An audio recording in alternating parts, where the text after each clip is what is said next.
Hello everyone! For today's video we will talk about the 5 benefits of Hijama or cupping therapy. Faster pain management. Hijama can help with arthritis, lower back pain, and other problems. It can also treat headaches, migraines, tooth pain, muscular pain, sciatica, and other types of pain.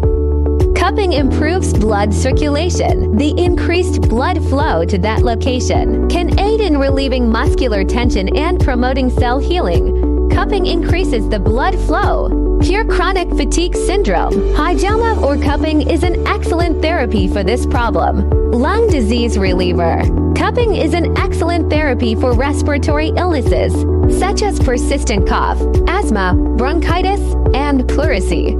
Cupping stimulates the release of toxins from